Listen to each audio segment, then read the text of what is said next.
Hello, friends and enemies, heroes and villains. Welcome to Epic Realms. Today's guest is a writer, author, editor, game designer, and a million other things. She's done work for Paizo, D&D, both the Adventure League, novels, all kinds of things. She's done editing for many of our previous guests, such as Chris Jackson, Erik Scott de Bie, Ed Greenwood. Please welcome Gabrielle Harbowy. Did I get the name right? Did I get it at least close? You absolutely got it right. Nailed it. It doesn't happen very often, but once in a while I nailed it. Awesome. Welcome in, Harbowy like David Bowie. David Bowie. I know I was saying that in my head, but then I was like, am I gonna say Harb Bowie and just like make a big weird like pause in the middle, like there's a dash, and it's like, how do I know you said it, and I was like, well, I'm gonna do my best. I'm gonna do my best to not make it sound awkward because I asked you offline, kind of if I pronounced it right. So It's all good. so All you good. and I we met at Gen Con last year. We I was did. sitting hanging out with Erik Scott de Bie and Aaron Mhm. Evans, and Erik goes, "Oh, you got to meet this person. You got to meet this person. They're so awesome." And they introduced you to me, and I was like, "Oh, cool. How's it going? What do you do?" Like, because I hadn't heard your name before, and I didn't know exactly what you did. And you like gave me your card, and I looked at it. I was like, "This is cool." And then like Mhm. I was talking to you, and we chatted for about 10 minutes, and then I was talking with Mhm. Erik, and then Aaron had to run off, and I was like, that was really cool. And that was one of the things that I took away from the entirety of Gen Con. The entirety of my first Gen Con was getting to meet you and how excited I was to eventually have you on the show. And stuff happened since then where, illnesses and drama and all kinds of other stuff. And I'm super glad that we are able to have you on now. Yeah. See, I thought that when Eric said you have to meet this really cool person, he was telling me that you were a really cool person. Oh, So, oh, so oh, I hey, was I'll equally take, excited to meet you. I'll take So it. I'll take it. all worked out. That was your first Gen Con. Wow. That was my first That's Gen Con, great. and I was literally I got brought in. There was a game designer that asked me to help run the booth, and I was like, sure, I'll help run the booth. And then when I'm not running the booth, I'm gonna go to all these things and support all of the authors who have been on the show. And so that was really what I wanted to do while I was there. I like networking a little bit, but I really wanted to go and support all of the cool authors that have been a super cool part of it and get to meet them in person because I've very few of them I've gotten to meet in person. So Mm. so you're on Yeah. that list. You're on that list of in-person meets that I've met. Great. That's terrific. How did And they are you great people. how did you get into the industry? Like what was kind of your first stepping stone? I know you had some schooling and some college stuff that was kind of tied in there, but like you've done so many different things. What was kind of like your first foot in the door? So I actually originally went to college for music, and when I washed out of being a symphonic percussionist, I ended up in psychology slash data analysis.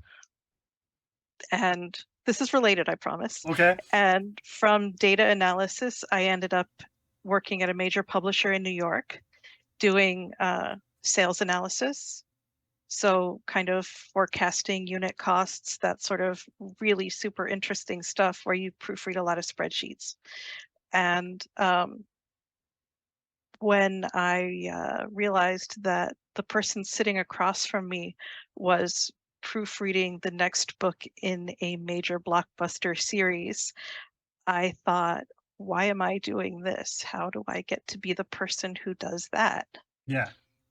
So I had this friend from college who was a writer, and I said, hey, I'm happy to, proofread your next book for you.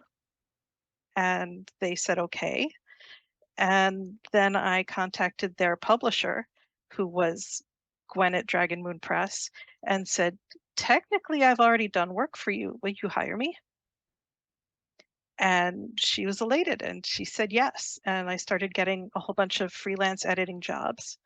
And I think my second or third author was Chris Jackson. Okay. Dragon Moon was doing a lot of podcast novels. They were buying the print rights to novels that had been podcasted in their entirety. So we got to work with a lot of the early pioneers of podcast fiction, like Oh, Scott okay. Sigler and T. Morris and Pip Ballantyne and Christiana Ellis.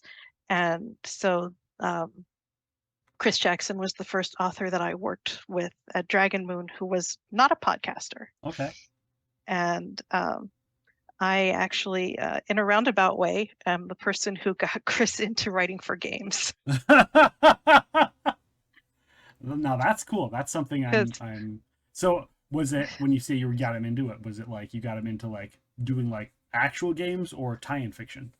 I got him, I talked him into coming to Gen Con Mm-hmm. because Ed Greenwood and I had our first anthology out and we were selling it in the dealer's room at Gen Con. And I said, you have to come, you know, get a table here, get a table next to me and, we'll sell our books and it'll be awesome.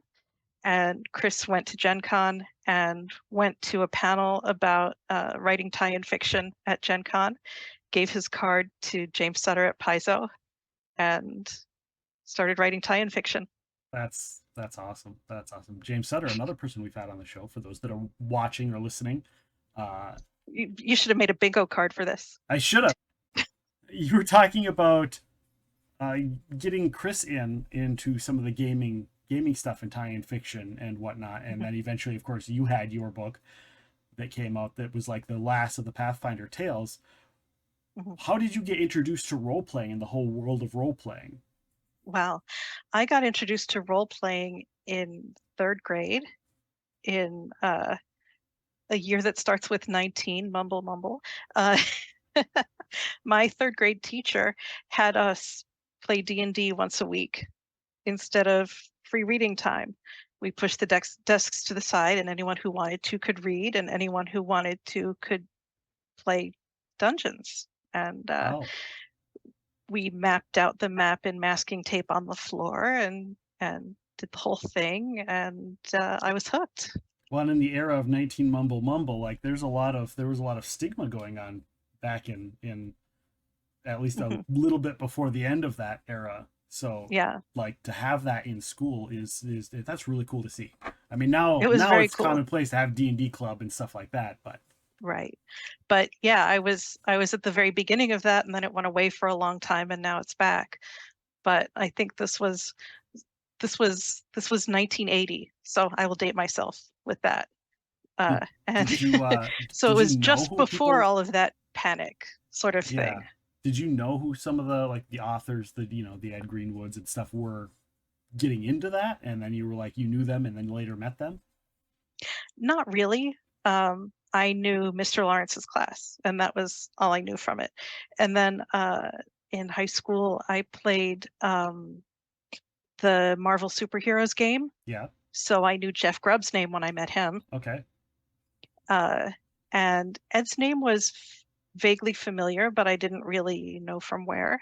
And so it was a bit of my very first panel as an editor was at a con called Ad Astra in Toronto, Okay. and uh, my very first panel as a professional, I was going to be moderating a panel about character names, and on this panel were Ed Greenwood and Robert J. Sawyer.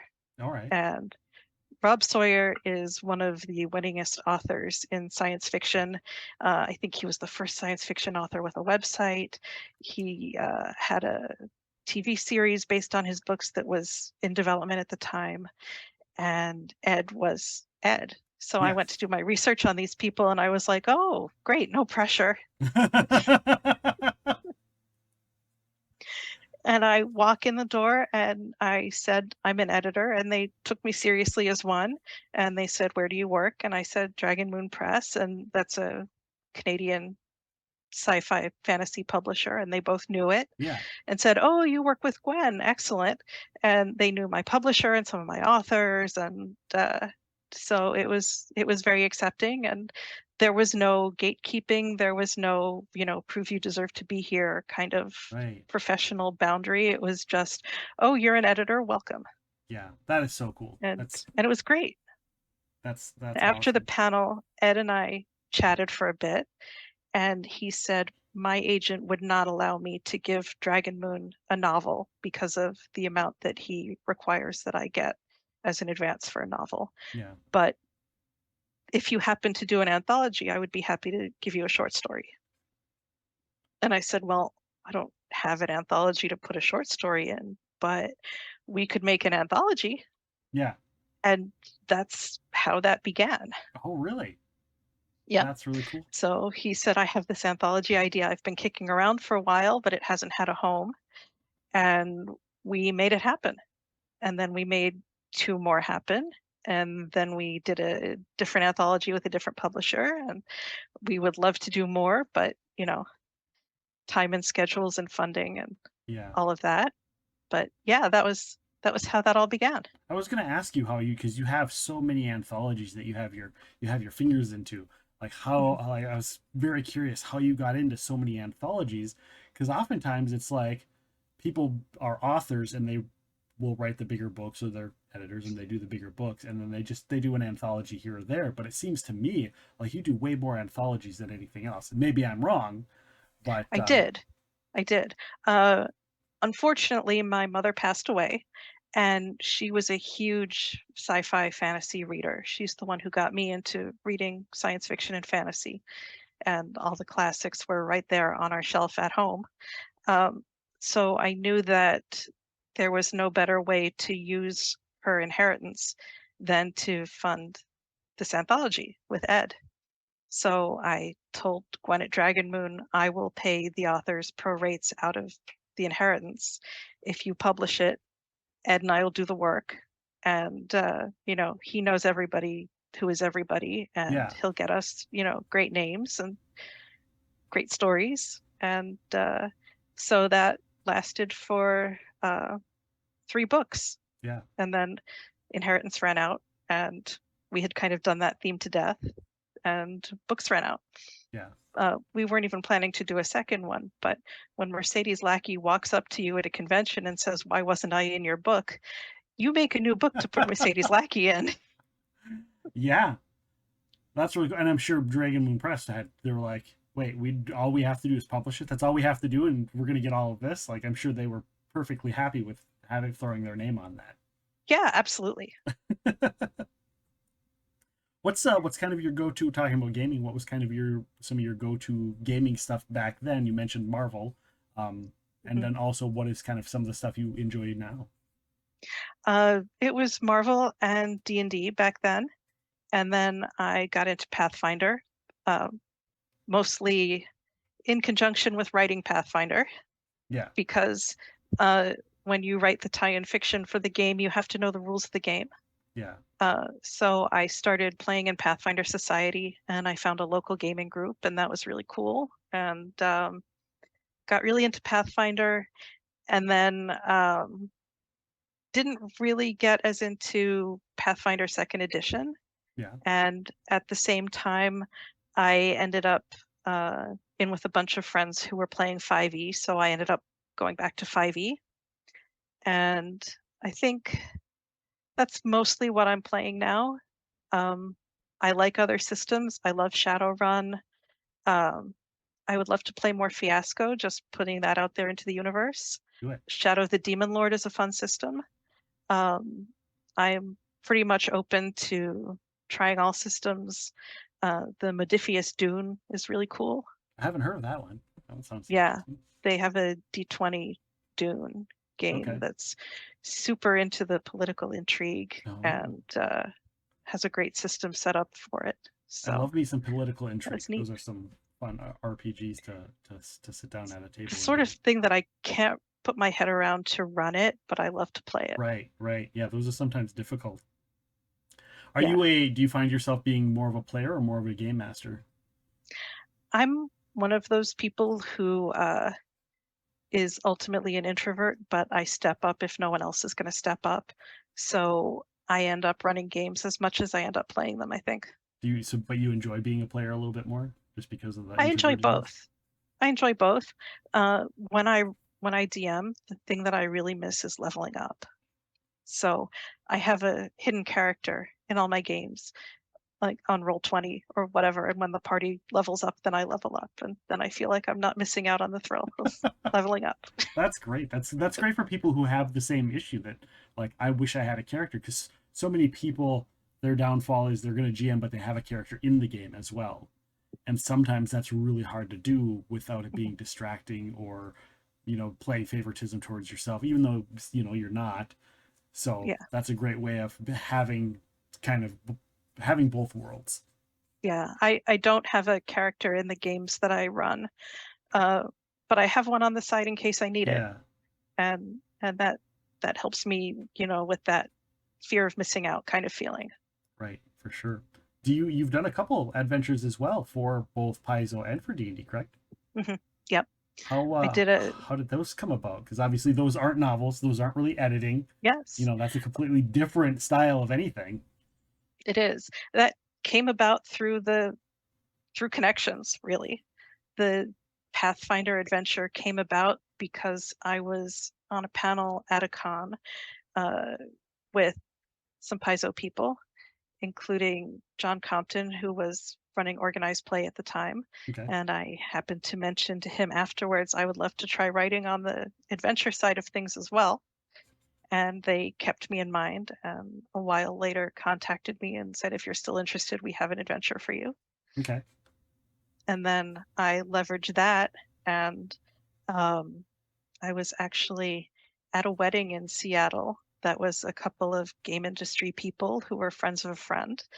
And someone at my table during the reception happened to mention, I wish we had more diverse writers for Adventurers League. And I handed over my card. Yeah, that's cool. That is really awesome. So I've now written two or three, two Adventurers League adventures, and then I had an adventure in the Spelljammer uh, prequel material, Okay. the Were intro you a material. Spelljammer person for the old Spelljammer? I wasn't. I was completely unfamiliar, but I got to look up a lot of that old pixel art and and all that stuff when I was preparing my adventure, and that was a lot of fun. And tried to throw in a couple Easter eggs and things. Yeah, which is always fun. Easter eggs are always fun. When Mhm. you're putting together these adventures, what's kind of the goal? Do they tell you like don't worry about stats, just give us the story, or do you have to put the stats in there as well, or how does all of that work? You're usually using stats of established creatures, Okay. so you don't have to make up your stats. I'm actually writing an adventure independently right now, and it's the first time that I've had to do the entire thing, including custom creatures and stuff. So that's exciting. Yeah. Um, but no, they give you an outline and a plot, and sometimes they'll give you specific monsters or sometimes specific maps, and you have to basically fill in the blanks and make it make sense. Yeah. That seems like So and maybe I'm wrong, but that seems like it would be almost easier than writing, your own full story for say like a Gears of faith, Faith. Yes. yes. So writing like the Gears It of Faith novel, writing that out mhm. seems like that might not be as easy as just like, oh well, they've already given me all the stuff. I have to just insert words. Or is it? Is it it more difficult because you're constrained to this and this and this, and you mhm. have to have it make sense, and you have to get to have these other options in there. It's definitely, I think, for me, easier to have all the constraints and all the ingredients. It's like being on the cooking show where they say you have to use this basket and it has these five things in it. And you have to be creative in how you put them together. But beyond that, it's completely up to you.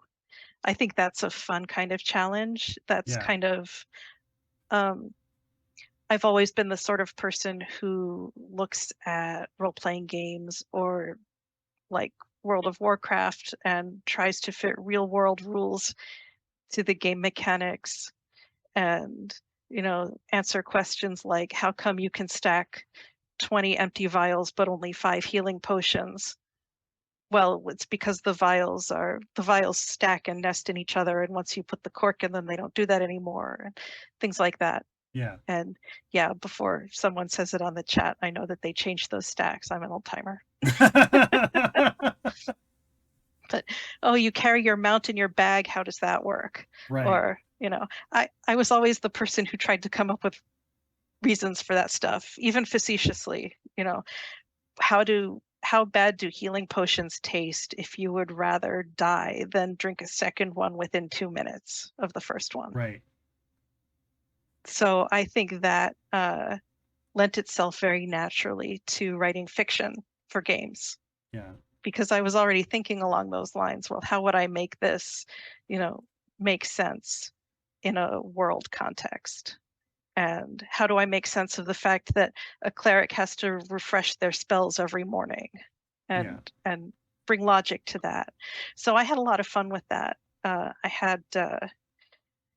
I had trouble coming up with an initial idea, but I had a lot of great help and guidance, and the Paizo team were very great about me saying, "Hey, what's the is there a trade route from this place to this place?" And they would get back to me and say, "Well, there's no trade route there. So here's the fastest way you would get from A to B, and here's the safest way you would get from A to B." And then let me make my own decisions based on that Yeah. info. Or you can just And put that in there, like this is the safest way and this is the fastest way, and it's, and have that be part of the story, or whatever as well. So yeah, so so that was a lot of fun. Once we figured out the basic frame of the story, the outlining was pretty easy, and then the writing was pretty easy. And I had some great developmental editing that pointed out, you're taking the long way to get to this point, or you've got this character in here specifically because you want an unlikable character, but you're like going way out of your way to make this unlikable character unlikable, and it feels contrived, and maybe you should just cut them. yeah. And How is that, being that you're an editor, right? And that's what Mhm. you the predominant thing that you do, and then here you write this book and now you have other editors telling you stuff that normally you tell others. Is that strange for you, or are you like, oh yeah, I know this, but it's my stuff, so it's really hard to edit myself? That, yeah, it was really exciting having an editor, honestly. And I felt like I had the expertise to be able to push back when there was something to push back on, Yeah. but I also had enough expertise to know that they were editing very well and letting my voice shine and not getting in the way. And I learned a lot about developmental editing from seeing the things that they requested I add or take away. And I also experienced a lot of the frustration that writers experience. And so that was good sensitivity training for me working with writers, Yeah. where they're like, "We want you to do more of this." And I'd be like, "Well, if I knew how to do that, I would have done it the first time." Right. Right. Yeah, I was going to ask you about that because you've edited a lot. So, learning from others, do you think also that maybe they've learned from you being an editor that was an author? And when you do that, do some of those pushbacks, do you think that they learn? They're like, oh, yeah, I didn't think about it that way. Yeah, I think so, because I know how to phrase it so that people will listen to it, right? Right. I've got that diplomacy maxed out from being an editor, so I know how to make my case for things. So in the Pathfinder novel, there's a dog. It's two women and their dog, and the dog's name is Apple Slayer. So this is going to be a very serious character, Yes. right? Which is a really cute card, by the way, in the Pathfinder card game. Just Ah, saying. I love it. I have them. Oh, there we I go. I People showing yes. right there. You've already I played I have the them on my desk. Green screen is in the way, but green screen. It's but not a yeah, I fan. keep them right here to motivate me, because there were cards made of my characters, and how awesome is that? How many Yeah. people can say that? But uh, so Apple Slayer is a goofball, and he's based on a Samoyed dog. He's not called a Samoyed in the book because we don't have Russia in Right. Galarian, and that's where the name comes from. So it's just a generic sled dog. But It's not but Bravoyan. the but the way that I describe him and some of his postures, I use traditional heraldry words Okay. uh, for the sitting up or the lying down poses, sejant and dejant, I think, and they dinged that, and they said this is too formal and it's words the reader might not necessarily know.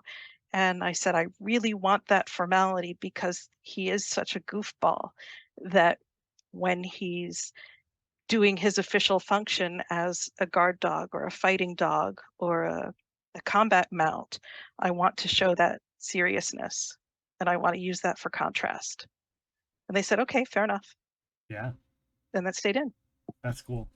And I never really so I've only gotten to do clips and bits and pieces of that book because I'm primarily an Audible person, and I'm so hurt that that never made it onto Audible. Me too. Damn it, Paizo, get it on Audible.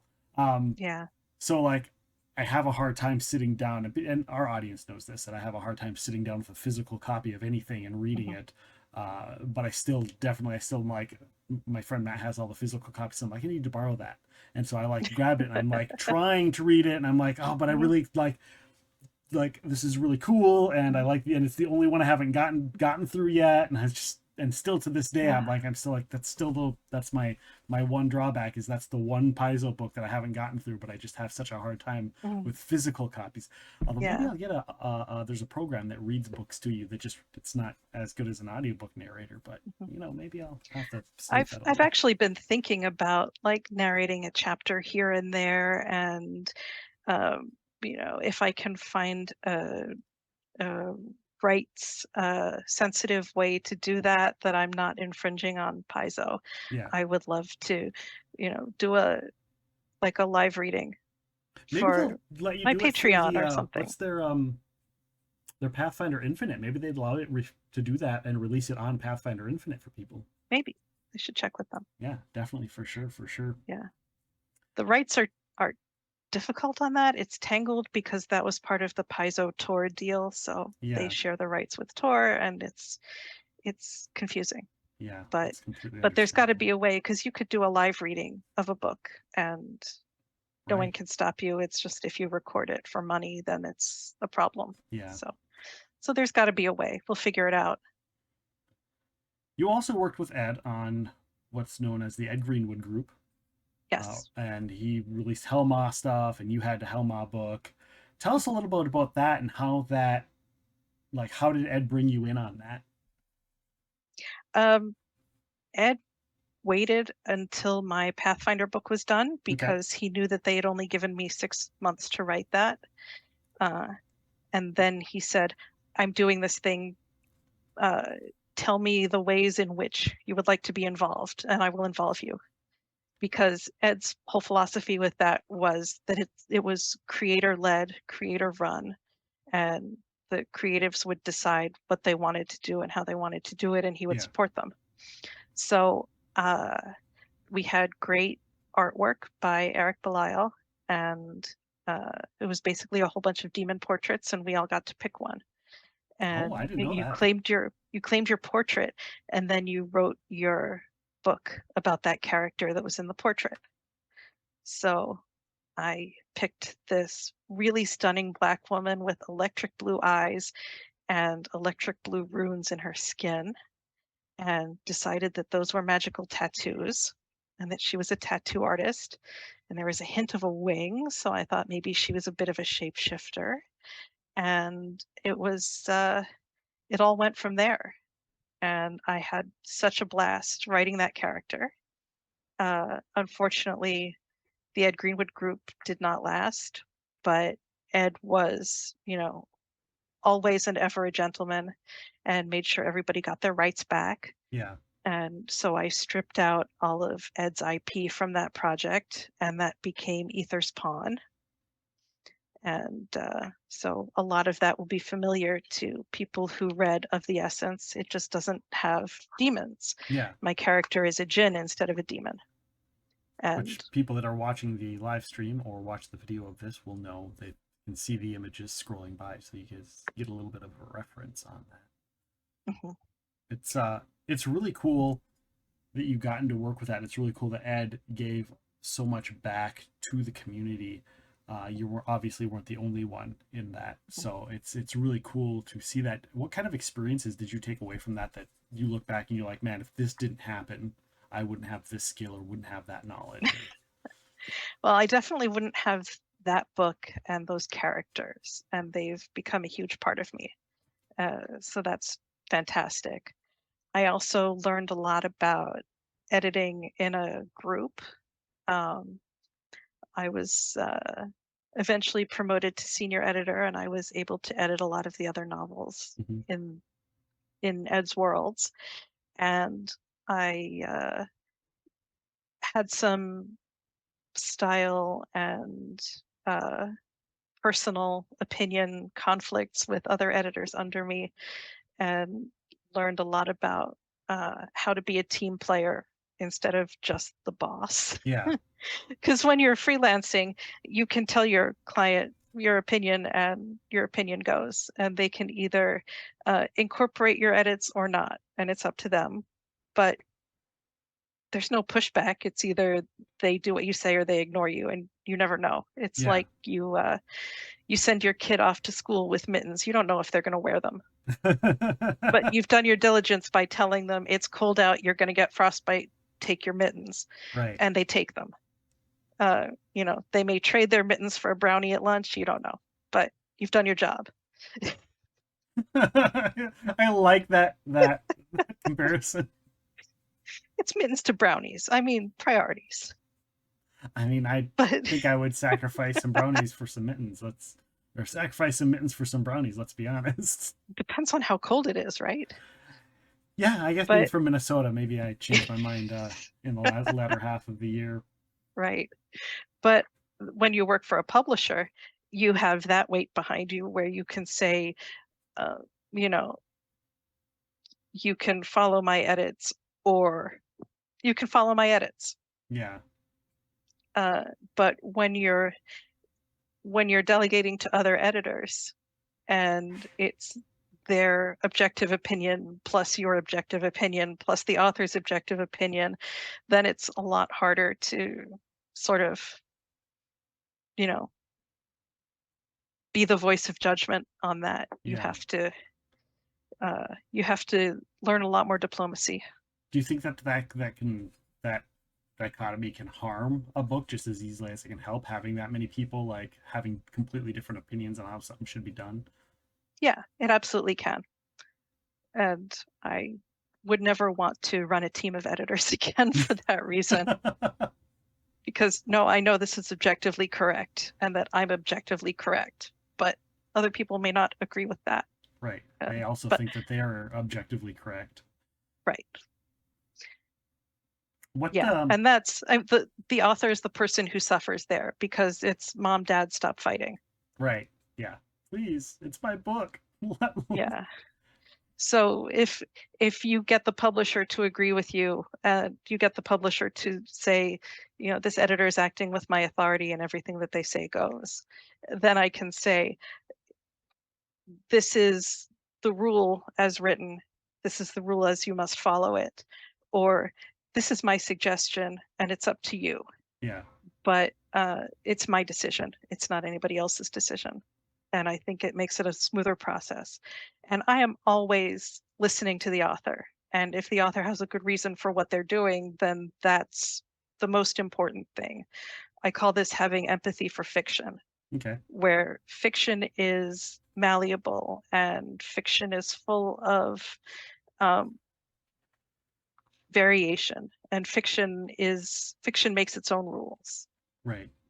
And I think if it supports the book and it supports what the author means to intend, then it's valid. If it's ambiguous in a way that the author doesn't mean, that's when I have a problem with it. Yeah. But often, like if I pick on a word choice and say you can't use this word here, that word isn't the thing that the author is going to fight for. They're going to fight for the image that word helps to present. Okay. Or they're going to fight for something completely tangential than the thing that I have a problem with. And usually by understanding people's motivations and having them understand yours, you could get a solution that everybody's happy with. Right. Yeah, for sure. But the more people you introduce to that, the harder that is, because the more opinions, more moving parts, and then more people translating each other's translations wrong, or trying to translate what they think that person means and figure out what how they're gonna respond down the road. Yeah. And there's an amateur editor thing where you feel like you have to change things just for the sake of changing things. Oh. And you absolutely don't. And most of my problems working with other editors have been them feeling that they need to put their stamp on a thing that doesn't need to be changed. Yeah. Let the author invent their own you know, adage, their own words of wisdom, their own take on this phrase for the made up place that they're writing in, and you can't tell them that their made up history is wrong. And Right. Yeah. Do you have sometimes have a problem where you get brought in to edit something and you look at it and this thing doesn't need really any edits. It's good.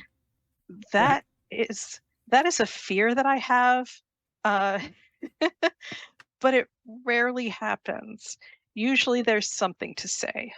Uh, even if it's something, even if there aren't very many things to say, usually there's going to be something where my insight is valuable and I feel like I've done the product a service. Yeah.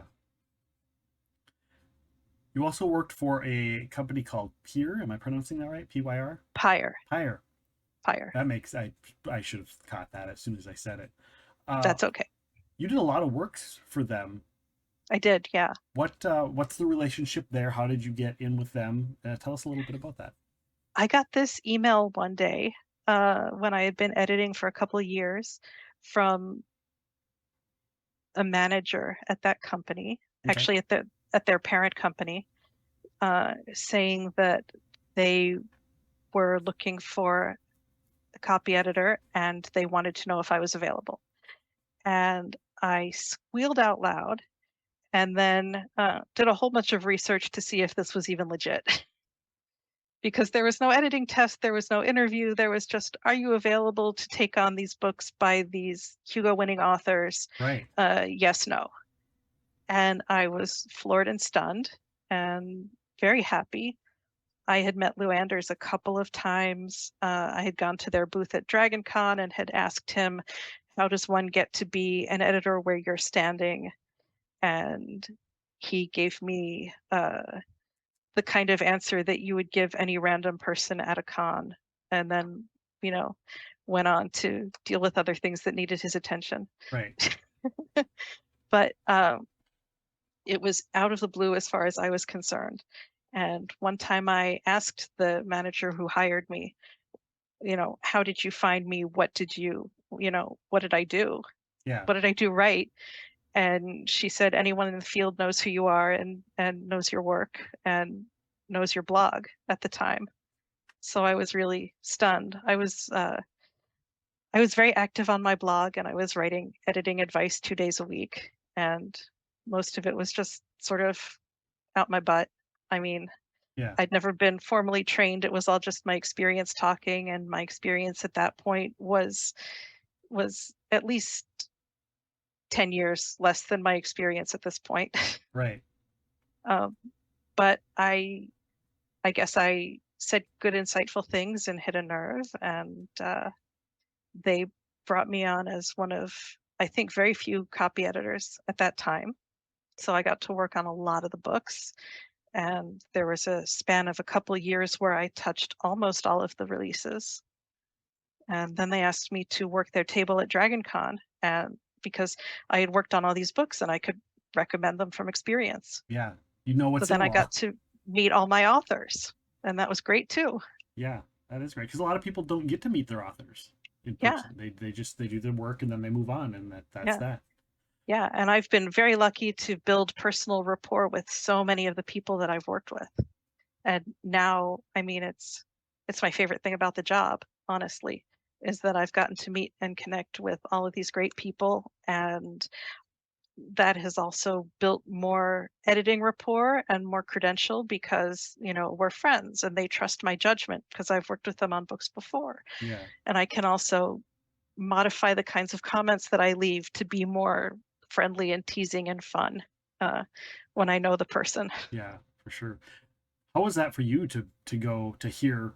Well, how did you hear of me? It's like, well, everybody in the industry knows who you are because That that's was got to be amazing. huge, That was amazing. It was so validating. right? Uh, I I still have my photo. I ran into it today because my current job asked me for headshots. Uh, I ran into the photo of me holding my first check from Pyre, from my first book, and I hadn't even opened it yet, and my grin is just glowing, and I still have it in a frame. I Yeah. mean, I cashed it electronically. but Right.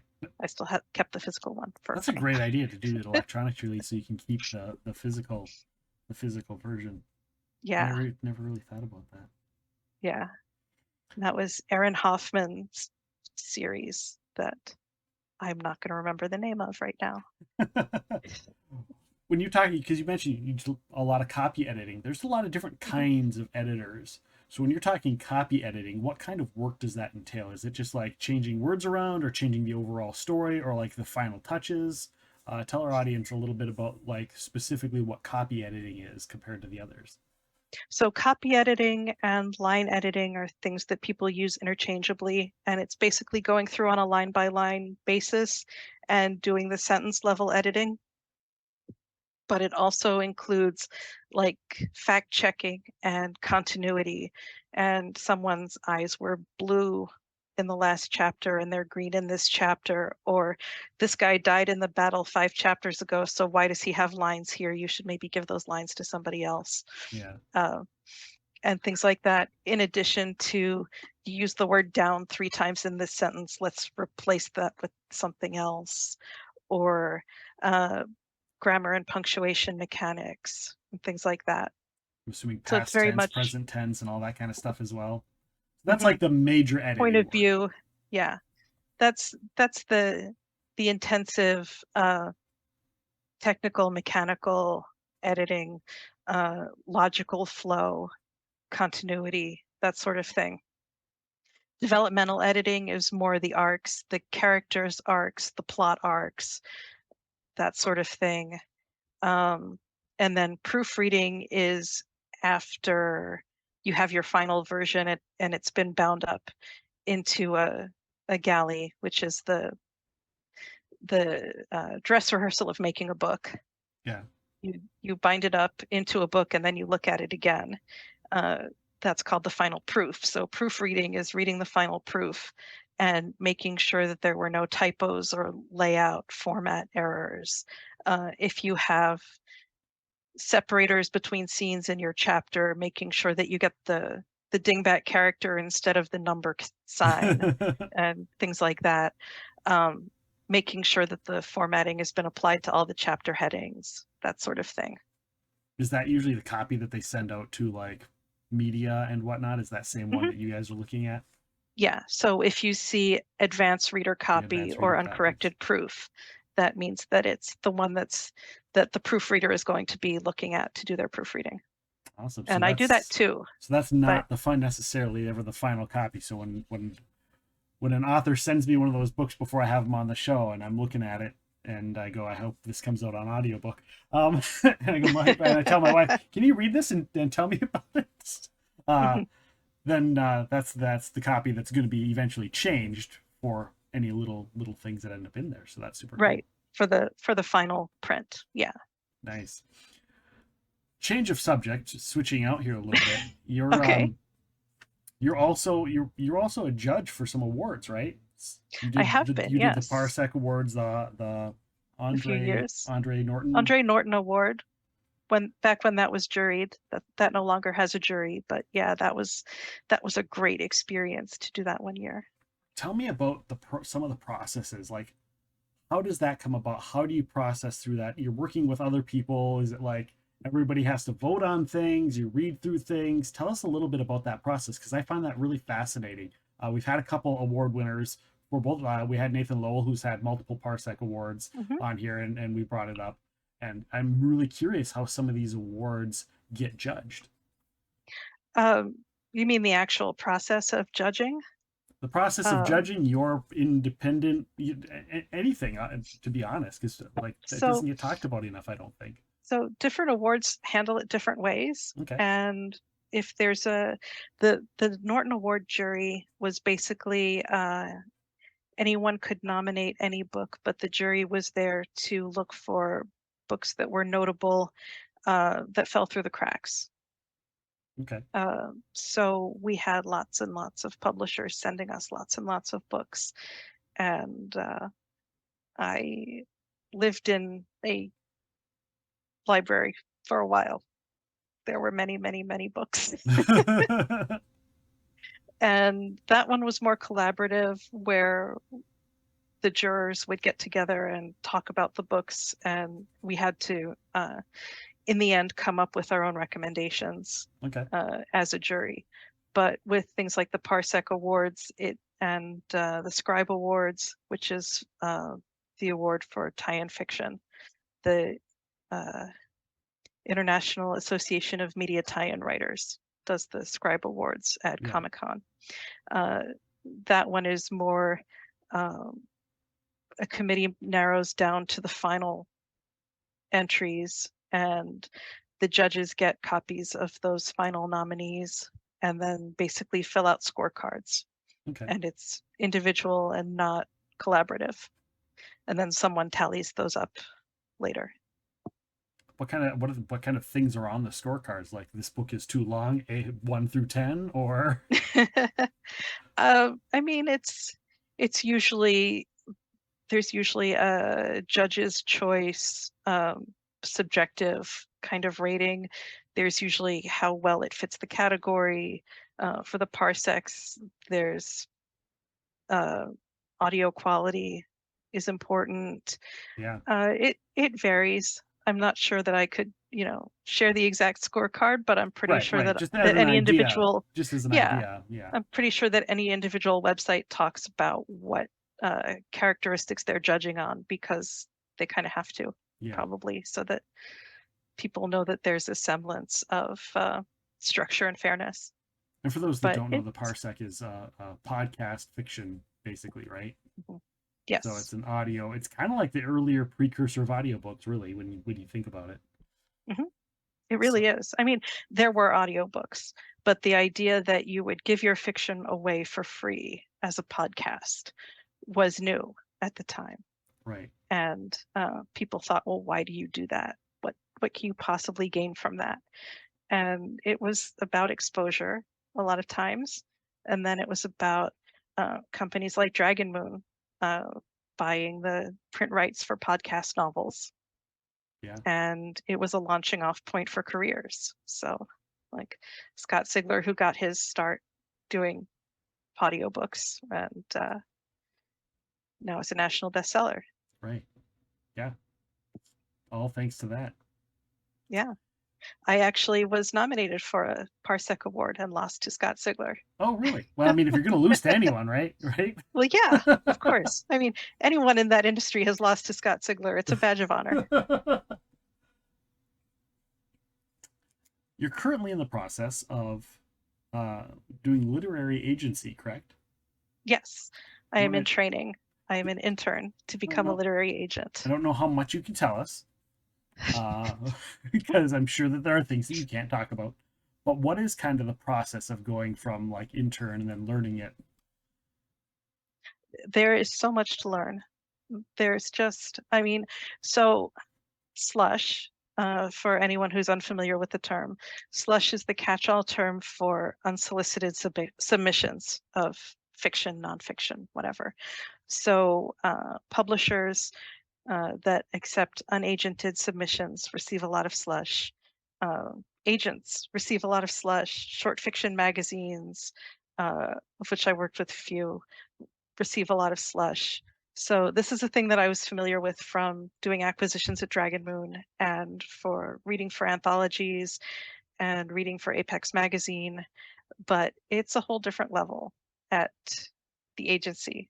And most of my job right now is to go through queries from authors who want to be agented and discuss with my mentors the submissions that we receive and what I like about them and what I don't like about them. And I'm learning how to put vocabulary to the things that I notice about books.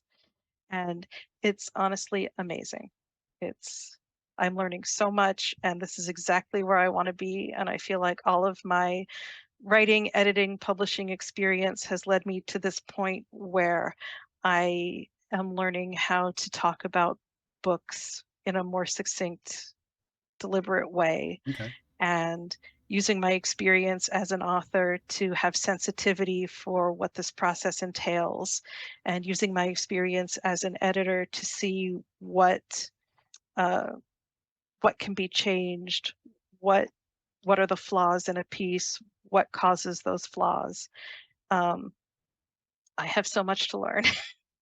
I've been doing this for 20 years. I have so much to learn.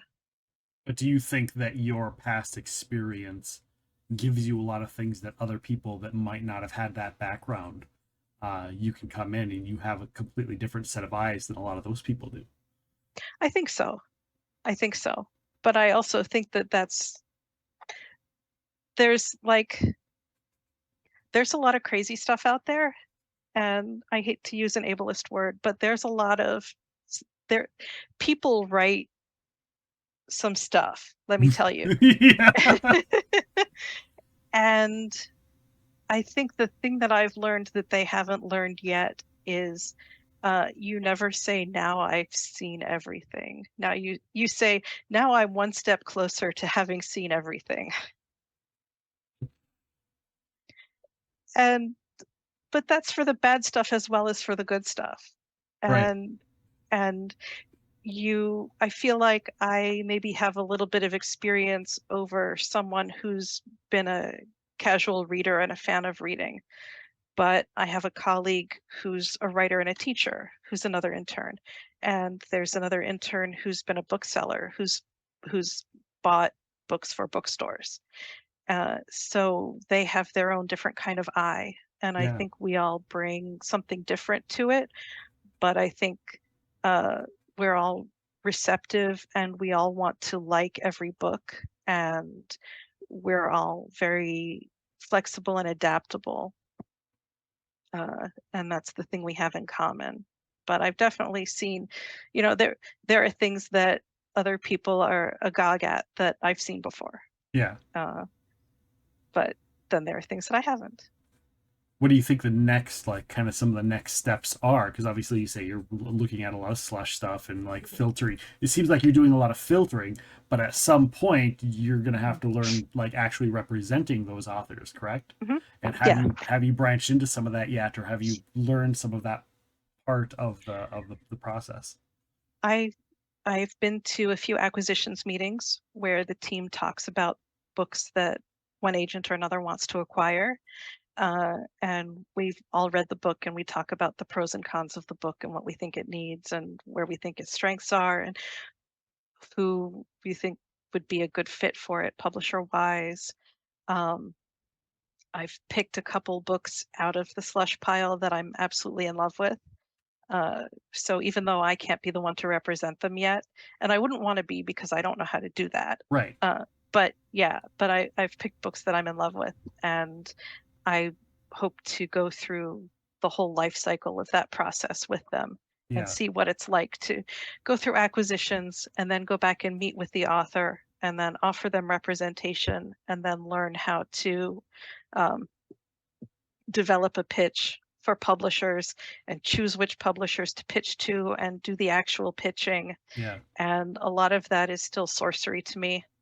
Yeah, But and some of the uh, promotions too, because there's a lot of mhm, I have my email is full of people that are literary agents that like, yeah, I have this new person releasing a new book, and can they come on the show and like look them up and like, oh yeah, that person would be great, you know. So that's a whole mhm, nother thing. So I'm on mhm. the other side of where you're headed. So Yeah, eventually down the road, you know, we're gonna might have other conversations.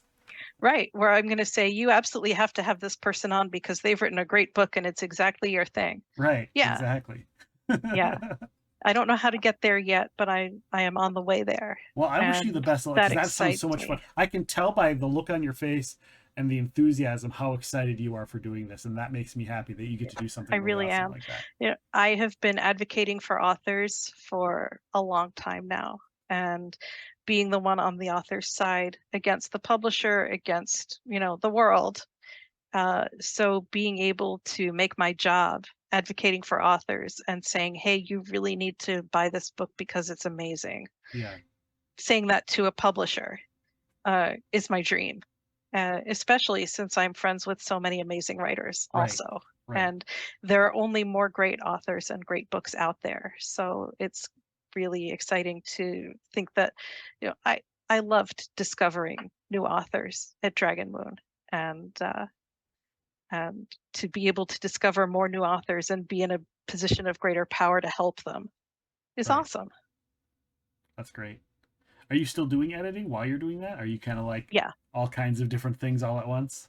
yeah, yeah. This is a free internship, so they encourage us to keep our other jobs.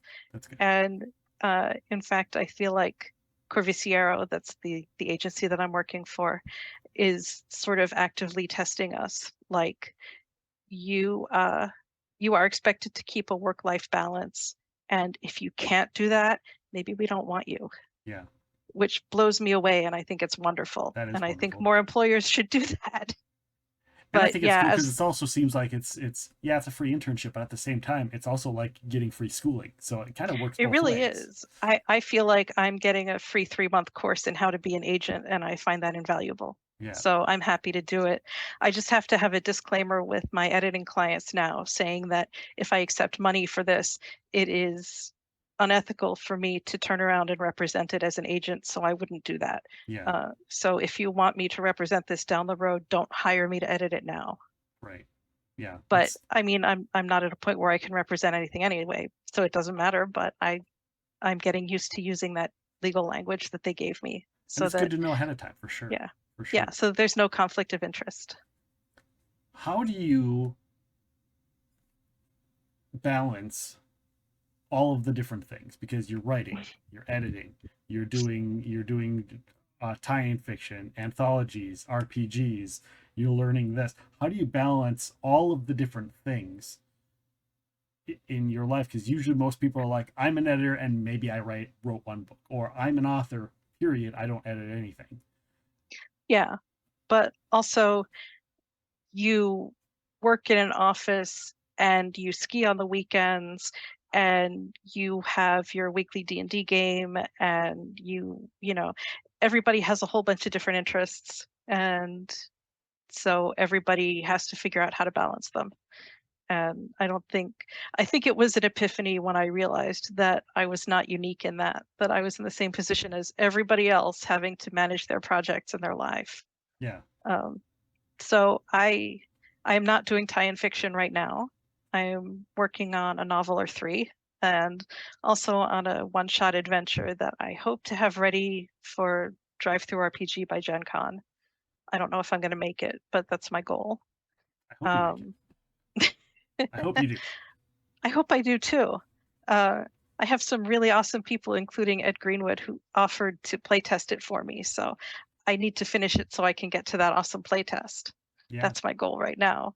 I'm not even worried about publishing it yet. I just need to get to where I can playtest it. But I'm doing that. A bunch of people at the agency are also writers. So we have started having writing group sessions. Okay. Uh, I'm in a writers group session with Erik de Bie on Sundays. It's a lot of fun.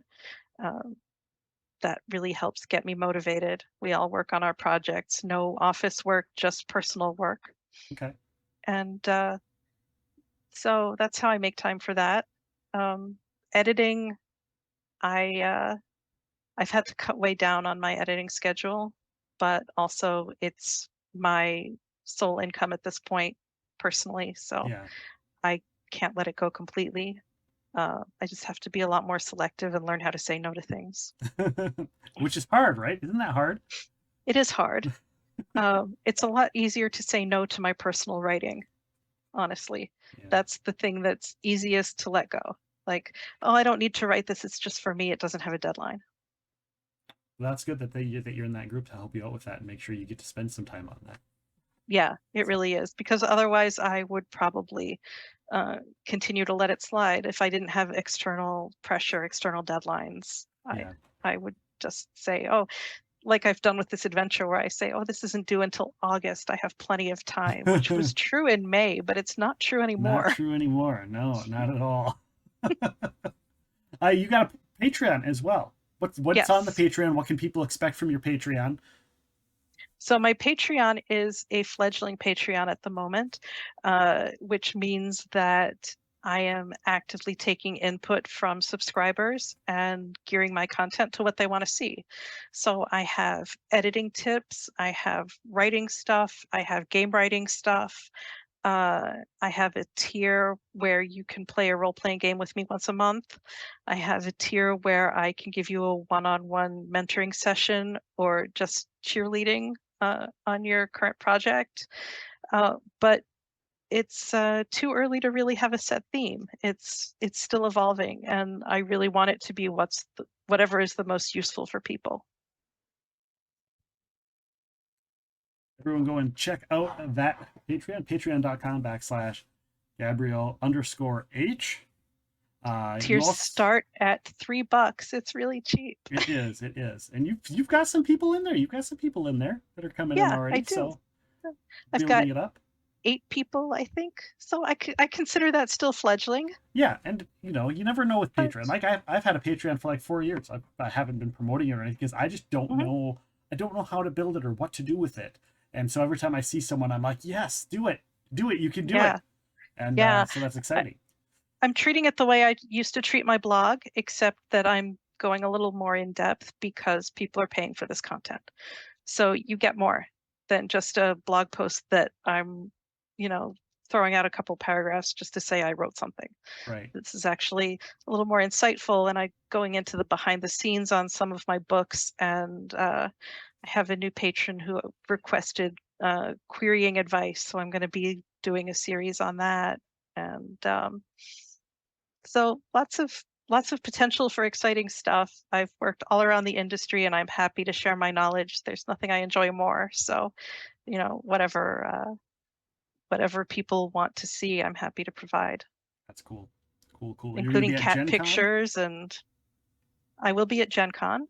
You've I'm got with the symposiums and writing things and gather group yeah, the panel being your yep, panelists on things. I yep, didn't see exactly because I didn't look at their schedule, but usually it lists. So if you want to know hmm where she's at, you can just go on there in their events and you can just literally look for the name and it will yep. pop up. I actually I have a graphic with my whole schedule on it, and I have to redo that because my schedule has changed. Oh no. But I will be on an Ask the Editors panel. I will be on a panel about story arcs, and there's another agent in training who's going to be at Gen Con, and we're going to compare experiences and Cool. talk about being agents in training. And I'm doing a workshop on why all writers should read Slush and how to do it most effectively to help your own writing. That's great. So I'm excited about that. There are plenty of open seats for that. It's an extra $6 for that workshop, and I think it'll be well worth it because it's such a valuable learning tool for writing. Right. Anyone really. Anyone who's Yeah. even interested in the genre. Like if I were there, I'd pay $6 to go to it just because of this show, and I'd learn stuff. It would help me figure out other questions to ask and stuff as well. So Sure. I love it. Yeah. Your website is your name, Is my name. Yep. GabrielleHarbowy.com. .com. hmm Twitter is at Gabrielle_H. Instagram /Gabrielle Harbowy. And again, Patreon /Gabrielle_H. Go and check it out, everyone. Yeah. Go and check it out. Yeah. I have to change it up in the places that don't allow underscores. Sorry. No, right? I have that same issue. I have that very same issue. So, hey, thanks for being with us. Stick around. We're going to ask some questions from the audience that are here in our post-podcast Q&A. So we will commence with that as soon as we are done with the show. To our audience, I want to let you know, July 31st, we're going to be joined by New York Times bestselling author of The Bird Box. He inspired the Netflix film as well as many other books such as Mallory, Goblin, Pearl, and so many more. Josh Mallerman is going to be joining us July 31st. That podcast will be available August 1st. Also coming up, author D.L. Soria is going to be joining us. The voice of Scooby-Doo is going to be joining us. Scott Innes. We're also going to be joined by some of our previous podcast guests because, we've been around a while now and we want to get some of those people back on the show and find out what they've been up to, find out some of the new projects. So stick around for all of that. So for Gabrielle, I am Nick, and I want to say thank you all for listening to Epic Realms.